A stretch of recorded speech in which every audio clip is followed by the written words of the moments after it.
Mag-apply muna po tayo. So, this is Padrino Vaping Criminologist. So, again, magandang araw po sa lahat. So, this is actually my first formal vlog.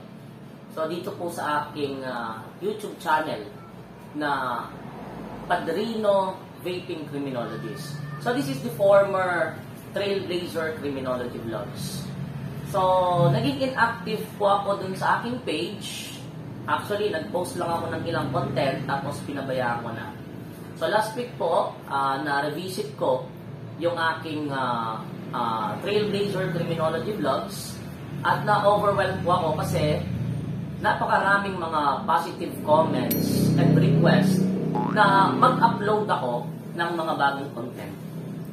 At the same time, nung i-check ko po, is ready na for monetization yung aking page because it already have 2,000 plus subscribers at the same time 6,000 watch time. So ang minimum lang naman po is 1,000 subscriber and 4,000 watch time. Okay, so ang sabi ko, sige, pagbigyan po natin yung mga request ng ating mga viewers, subscriber sa Trailblazer Criminology Vlogs, now Padrino Vaping Criminologist. So, ang topic po na napili natin is Differential Association Theory. Differential Association Theory by none other than the Dean of Modern Criminology, Edwin H. Sutherland. So, sino po ba si Edwin Sutherland? So, Edwin Sutherland is a sociologist, criminologist, at the same time a professor. So, he is the one who advocated this particular theory.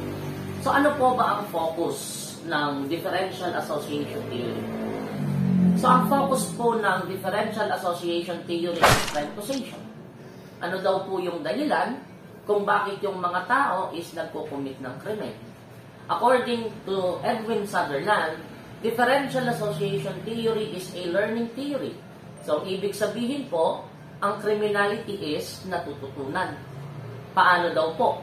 According to him, criminality is learned in the process of intercommunication with others, meaning people.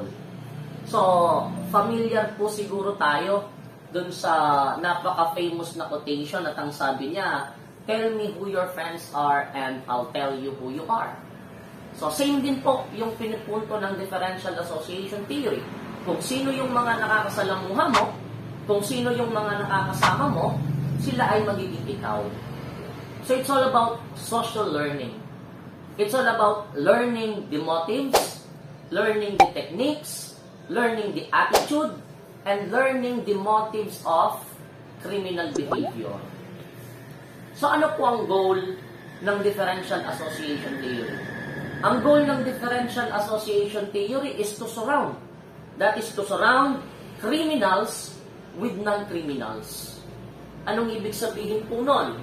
Kung palilibutan po ng mga non-criminals ang mga kriminal, pwede pong ma-relearn yung criminal behavior nitong mga criminals. Pero itong Differential Association Theory na to, meron din po siyang mga tinatawag na critics. May mga kritiko din po siya. Kasi po, ang sabi ng iba, merong mga tao na rational actors. Merong mga tao or criminals na independent. Hindi po kasama sa pag-aaral na ginawa ni Edwin Sutherland ang personalidad ng isang tao. Ang focus po nila is yung personalidad ng mga taong nakapalibot sa kanila. So, yun lamang po, Differential Association Theory by Edwin H. Sutherland. So, thank you very much po sa aking haircut sa Lun Barrero, Mexico, Pampanga. So, promote ko lang Padrino Clothing Line and syempre, Padrino Vape Shop. Shout out po kay Vape Shop Malnare. Shout out din kay Eden Dennis ng Serte Palonga po. Shout out din po Red Tank Review Center and shout out din po Anili Protectors. Thank you very much po.